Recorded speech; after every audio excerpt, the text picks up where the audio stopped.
राधे राधे महाराज जी। महाराज जी, जब कोई लड़का अपने विवाह के समय लड़की के पिता के सामने दहेज की इच्छा या मांग रखता है और लड़की के पिता इच्छा पूरी भी करते हैं, तो क्या ये उस लड़के पर लड़की के पिता का कर्ज चढ़ जाता है? या अगर कर्ज नहीं है, धर्म से रहित बात है। ब्याह सुयोग्य कन्या सुयोग्य वर देख करके तय किया गया, ब्याह हो गया। अब लड़की पक्ष का जो भाव था वो वर पक्ष को दे दिया, बातचीत नहीं हुई।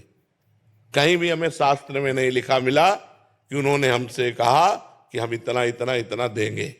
वो कन्या दी, उसके साथ जो उनका भाव रहा, वो चाहे 1000 सोने के रथ, 1000 हाथी, ये वो दे दिए। मांगना, तय करना, ये बिल्कुल शास्त्र विरुद्ध आचरण है, बिल्कुल नहीं करना चाहिए। किसका प्रश्न है? हाँ, बिल्कुल नहीं करना चाहिए। ना तो लड़के पक्ष को ये बात रखनी चाहिए, लड़के पक्ष को बात रखनी चाहिए तुम्हारी लड़की हमारे लड़के के सुयोग्य वर ये काफी है, अब आपका जो मनावे सो दे देना, हम उसकी आकांक्षा नहीं रखते।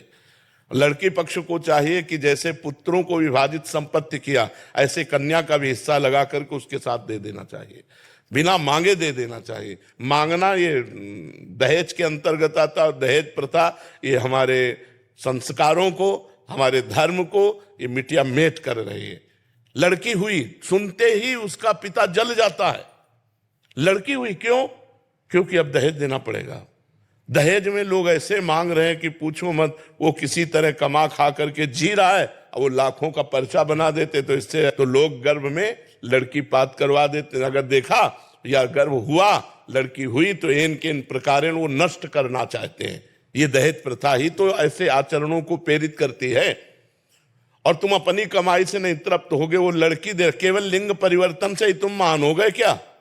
वो भी तो एक शरीर आ रहा है तुम्हारे पास, और तुम भी एक शरीरधारी हो। तुम पुरुष लिंग हो, केवल इसलिए तुम महान हो गए। वो स्त्री लिंग है तो वो लघु हो गई क्या? विचार करके देखो, तुम केवल पुरुष लिंग हो, बस इसी यही बात तो है। वो स्त्री लिंग है, केवल यही बात, वो तुम्हारे घर आ रही है। ब्याह का तो मतलब है कि जो पान फूल बने वो हम आपके चरणों में समर्पित करते हैं, अपनी बेटी समर्पित करते हैं, आप आनंद से गले लगा करके उनको विदा किया, ये बात रही। और ये दहेज प्रथा जब तक रहेगी हमारे समाज में कलंक है, कैंसर है ये, जो लड़कियों के अस्तित्व को मिटाने वाली है, जो लड़की के प्रति हे भाव पैदा करने वाली। और ये लोग नहीं समझते कि आज हमारे राष्ट्र की प्रथम पुरुष राष्ट्रपति लड़की ही है, और आज बॉर्डर में सेना के साथ जोड़ पे जोड़ कंधा मिलाए लड़कियां खड़ी हैं। लड़कियां कोई साधारण समझते हो, दैवी शक्ति है। तो लड़कियों को क्या समझ रखा, केवल स्त्रीलिंग होने के कारण वो इतना घट गई कि तुम्हें रुपया भी दे और लड़की भी दे। सुशील, सज्जन, शांत, परम पवित्र परिवार, कोई लेने के लिए लड़की तैयार नहीं, तैयार है रुपया लेने के लिए। 10 लाख फलदान में दीजिए, इतने परीक्षा में दीजिए, इतने ब्याह में दीजिए। किसान आदमी 10 लाख कहां से देगा? किसान आदमी को जीना मुश्किल होता है, उसकी सिंचाई, उसकी मल, बहुत कोई 100-200 बीघा का जमींदार हो तो बात अलग है। 10-10 बीघा जमीन है, उसी से पूरे परिवार का पोषण होता है। कुछ चंद रुपए बचे, वो स्कूल आदि की पढ़ाई, कपड़ा लत्ता, इसमें खर्चा होता है। अरे बड़े खर्चा गृहस्थी में होते हैं।